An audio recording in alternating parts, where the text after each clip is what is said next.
और PM news network में दोस्तों आपका स्वागत है। मैं हूं आपके साथ राशि जहीर। आपको मालूम है कि विक्रम मिस्री, उनकी बेटियों तक के बारे में क्या क्या बात हो रही है। ठीक है, आइए अपनी ज़ात पर। हैदराबाद में कराची नाम के एक हलवाई की दुकान थी, उसको तबाह बर्बाद कर दिया भारतीय जनता पार्टी के तथाकथित कार्यकर्ताओं ने।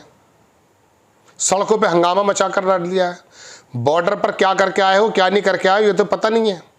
सेना की बात नहीं कर रहा हूँ, तुम्हारी बात कर रहा हूँ। तुम्हारे अंतर्गत जो हुआ है वो तो मालूम नहीं है, लेकिन देश में आकर के अब ये जो यात्राएं निकालने का प्लान किया है और भारतीय जनता पार्टी ने अपने बड़े नेताओं को उसमें झोंक दिया है कि जाओ देश के अंदर बता दो। पाकिस्तान के अंदर भी यात्राएं निकल रही हैं, बल्कि पाकिस्तानी पूरी दुनिया के अंदर जहाँ जहाँ मौजूद है वो वहाँ पर जश्न मनाने की बातें कर रहे हैं। आपको दिखाई दे गया ना कि बॉर्डर पर क्या हुआ क्या नहीं हुआ है। आपकी जो कमियां हैं वो जब देश के बड़े बड़े पत्रकारों ने पकड़ ली हैं तो अब आपको पता चल गया है कि 300 से 240 पर आकर टिक गए थे। लिहाजा अब लोगों के अंदर जो है धर्म के अलावा अब जरा देश की भक्ति का भी जरा जुआर लगा दो। अब नेता, तमाम भारतीय जनता पार्टी के बड़े बड़े नेता ये यात्राएं निकालने का दोस्तों प्लान कर लिया है। बात यह है कि ये जो हलवाई की दुकान पर हमला करके और विक्रम मिस्री की बच्चियों के बारे में उल्टा सीधा, आप जब विदेश के जुड़े हुए विदेश सचिव और तुम्हारा रक्षा सचिव और दुनिया भर के लोगों को नहीं छोड़ पा रहे हैं आपका जब नज़ला उतरता है तो आप ये नहीं देखते हैं कि सेना से जुड़ा व्यक्ति है, रक्षा मंत्रालय से जुड़ा व्यक्ति है, आप उसके परिवार को टारगेट करने पर उतर आते हैं। यानी कि आप किससे जुड़े हुए जो तंत्र हैं, आपसे जुड़े हुए जो ये छुटभइयों के नेताओं के जो संगठन है, देश की सत्ता इन्हीं के हाथ में तो है। जहाँ दरोगा और एसएसपी और डीएम बोल नहीं पाता है और ये भगवा अंगोछा गंदे पे रख के बदमाशों की तरह जो बात करता है, 50 बार देख चुके हम अधिकारियों को धमकाते हुए, एक बार थोड़ी ना है। अब इनकी हिम्मत इतनी बढ़ गई है कि विक्रम जो मिस्री हैं, जो वो आके अपडेट्स दे रहे थे हैं, उसके परिवार तक को नहीं छोड़ रहे हैं आप। चलिए, वो तो आपका एक पुराना एक पैटर्न रहा है, मतलब आपसे जुड़े हुए जो संगठन है इनकी पुरानी हिस्ट्री रही है, कोई दिक्कत नहीं है, आप अपनी ज़ात पे उतर आए हैं। लेकिन बात यह है दोस्तों कि अब ये यात्राएं निकालने की क्या जरूरत पड़ गई है आपको। आपने जो किया है प्रधानमंत्री जी ने कल आके बता दिया है। वैसे भी आपका गोदी मीडिया रात दिन सुबह शाम चीख ही रहा है। आपकी झूठी बातें, आपकी झूठी खबरें वो ऐसा स्प्रेड कर रहा है कि जैसे रण क्षेत्र जीत कर आ गए हैं। चलिए, हम मान भी लेते हैं, सेना की बात पे हमें हर बात पे विश्वास है, भले आपने दिया हो लिख करके कि ये बोलना है। लेकिन बात यह है दोस्तों कि अब देश के अंदर कौन सा माहौल बनाना चाहते हैं आप, जब आप ये नहीं बताना चाहते हैं कि क्या नुकसान हुआ, क्या फ़ायदा हुआ है, आखिर क्या बताना चाहते हैं। फिर पाकिस्तान के आतंकी शिविर को ख़त्म कर दिया हमने, सारे आतंकवाद ख़त्म हो गया वहाँ से, अब कोई घटना नहीं होगी, तो पहलगाम के वो 4 आतंकवादी तो पकड़ लो भाई। बात यह है दोस्तों कि अब ये सड़कों पर, जैसे किसी ज़माने में श्री रामचंद्र जी का जब मंदिर के बारे में कोर्ट की बात आ गई तो इन्होंने पैसा जोड़ने की बात की थी। बात पैसे की नहीं थी, 11,000 करोड़ की नहीं थी, वो तो 21,000 हो गया था इकट्ठा। बात ये थी कि हर एक यात्रा के अंदर दरअसल ये भावनाएं जतानी कि देखिए हम आए तो राम जी को लाए हैं। तो अब ये यात्राएं निकालेंगे कि देखिए हमने पाकिस्तान के दांत खट्टे कर दिए, तबाह बर्बाद कर दिया।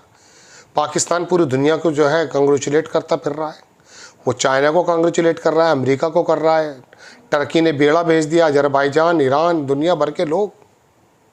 बात यह है दोस्तों, और ब्रह्मचलानी जो हमारे एक्सपर्ट्स हैं वो कह रहे हैं कि जीत में से हार निकाल कर ले आया। जब पीओ का बेहतरीन शानदार मौका था, कई मौके छोड़ दिए, पहले भी छूटे होंगे, हम इस बात को नहीं कह रहे, हम तो दौरे हाजिर की बात कर रहे हैं। ये आपके नेता किस मुंह से सड़कों पर आएंगे, क्या आप बताएंगे ये कि हम क्या पराक्रम करके आए हैं, और उस बात का यकीन मान लेंगे। यानी कि अब आपको दिखाई दे गया कि हमारे झूठ बड़े लंबे चल नहीं पा रहे हैं, लिहाजा अब लोगों के अंदर देशभक्ति भरने के लिए यात्राएं निकाल दो, एक झूठी बातों का स्प्रेड कर दो। ये गोदी मीडिया काफ़ी था, सड़कों पे उतर के, चूंकि आपको लग रहा है ना कि बिहार इलेक्शन है, दुनिया भर के इलेक्शंस हैं, सीटें और कम हो सकती हैं, कहीं मुंह दिखाने लायक नहीं रहे हैं शायद, ऐसे भी आरोप लगते हैं। तो दोस्तों बात यह है कि ये यात्राओं के ये जो निकाली जा रही हैं यात्रा जो मैं बता रहा हूँ, और इसकी जिम्मेदारी भारतीय जनता पार्टी का आला कमान के नेता ले रहे हैं, इसमें संबित पात्रा टाइप के नेता भी हैं। और ये सड़कों पर उतर के क्या क्या ऐलान करेंगे, ये मेरी शान तिरंगा है, वो तो है, वो तो हम जानते हैं। तिरंगा का अपमान तो मत करो ना मैं फिर।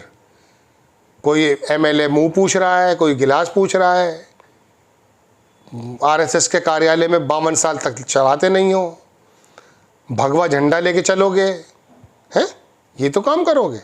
तो यानी कि वहाँ कोई बहुत पराक्रम नहीं करके आए हो, तो कम से कम अब देश के अंदर इस प्रकार का संचार भर दें ताकि वो इलेक्शन आप जीत लें। इन पुलवामा के नाम पर तो वोट मांगी गई है ना, खुलेआम कहा गया है ना। तो दोस्तों बात यह है कि इस बार वो भक्त भी बहुत ज़्यादा अंदर से खुश है नहीं। हम मार्केट में घूमते हैं तो वो संचार नहीं है। पाकिस्तान के घर में घुस के पाकिस्तान को मार के आए हैं, लेकिन पता नहीं अपने आप को ऐसा महसूस क्यों हो रहा है कि वो विजयी भाव नहीं है। कुछ बातें क्लियर नहीं हो पा रही हैं, कुछ क्लियर नहीं हो पा रहा है। जिस दिन उसने हमला किया है, हमारे हमले के बाद पाकिस्तान ने, उसके तमाम हमलों को हमारे S-400 ने रोक दिया है। वो तो कह रहा है S-400 भी चलिए छोड़िए, लेकिन सुबह में रात भर उसने हमला किया, 3:30 बजे ट्रंप आके अपना सारा क्रेडिट लेके चले गए। तो एकदम ये 200-400 आदमी इधर उधर मरने ही थे बस, क्या बस यही काम हो रहा था। मतलब गले से नीचे उतर नहीं रही है बात। जो खबरों का भंडार है दुनिया की, उस पर आप वो लगा देते हैं, सेंसर कर देते हैं, ये बताओगे ये नहीं बताओगे। चलिए जंग के दौरान तो हम भी चुप रहे, लेकिन अब तो आप खुल करके बता दो बात। सीज़फायर करा दिया है ना बड़े पापा ने, उसको यही कहा जा रहा है। वो कौन होता है क्रेडिट लेने वाला? अरे हमारा हमला, हमारा झगड़ा, हमारा युद्ध, हम जानेंगे क्या करना है। वो आते हैं वहाँ से, उसका ऑर्डर हमारे से पहले प्रधानमंत्री जी जहाँ एक ट्रेन की झंडियाँ खुद दिखाते हैं, रेलवे मिनिस्टर गायब रहता है वहाँ से, वो वहाँ पर ऐलान कर रहा है मैंने न्यूक्लियर वार रोक दिया, मिलियंस और मिलियंस लोग मारे जाते। अरे देखते उसके न्यूक्लियर वॉर्स किस तरह का करता है। वो हमले के दौरान कुछ ही किलोमीटर रह गई थी उसकी जो न्यूक्लियर तंसीबात हैं, जो उसके न्यूक्लियर प्लांट्स हैं, ख़त्म कर देना था उसको भी वहीं।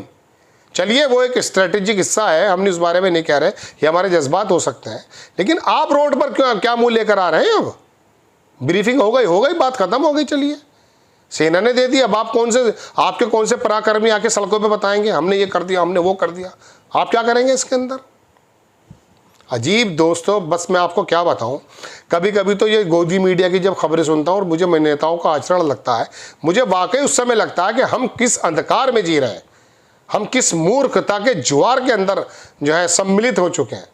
क्या बताएं आपको, ये घसखुदे लोग हमारे ऊपर राज करने लगे आके। इनको बोलने की तमीज़ नहीं, बात करने की तमीज़ नहीं, अनपढ़ लोग, मगर क्या बताएं, बस हो गया जो होना था। मैं सभी को नहीं कह रहा हूँ, बहुत सारे लोग ऐसे इसमें। आपको खबर अगर अच्छी लगती है जनाब, चैनल को सब्सक्राइब करें, शेयर करें। नेक्स्ट टाइम मैं किसी खबर के साथ हाजिर हो जाता हूँ। जय हिंद।